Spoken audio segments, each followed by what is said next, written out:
जागतिक महिला दिनाचे औचित्य साधत ओबीसी क्रांती मोर्चा संघटनेच्या वतीने महिला सबलीकरण हा या दिनामागचा मुख्य उद्देश वात्सल्याचे, मायेचे, ममतेचे मूर्तिमंत उदाहरण म्हणजे स्त्री आहे.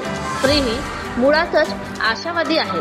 आई आहे, आजी, पत्नी, लेक, सून अशा अनेक जबाबदाऱ्यांना पार पाडत असतानाच यशस्वी पुरुषामागे एक स्त्री असते. या पुरुषप्रधान स्त्रीने पुरुषांनाही ओव्हरटेक केले आहे. आपणही पुढे जायचे या जिद्दीने, चिकाटीने आणि आत्मनिर्भर होण्याच्या उर्मीने ती धडपड करत आहे, असे मत मान्यवरांनी व्यक्त केले. संस्थापक अध्यक्ष संजय मते, संयोजक जीवन भजनकर संध्या धांडे, मनीषा बेलघोडे, आशा धांडे, उषा बेलखोडे, सुरेखा दहीकर, सारिका रेहपाडे, शालू चौडे, मंजुषा पडोळे, मंजू लुटे, कुंदा वरकडे, महानंदा रामटेके व इतर कार्यकर्ते महिला उपस्थित.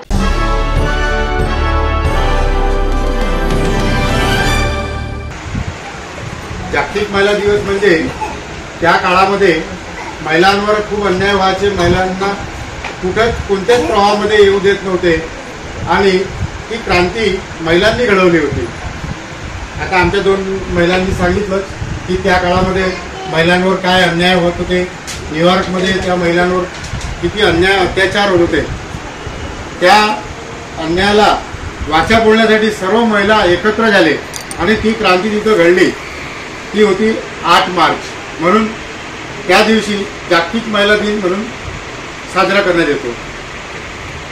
आज सावित्रीबाई फुले यांची पुण्यतिथी आहे. त्या पुण्यतिथीनिमित्त आपण लाखनीमध्ये ओबीसी क्रांती मोर्चा महाराष्ट्र राज्य याच्या वतीनं आणि तुमच्या महिला मंडळ यांच्या वतीने आपण जागतिक महिला दिन साजरा करत आहोत. माझी एक विनंती आहे, मी 2 शब्द सांगायला पहिले आपण सर्व एकमेकांना परिचय देऊ. ठीक आहे, कारण परिचय तुम्हाला ते पण.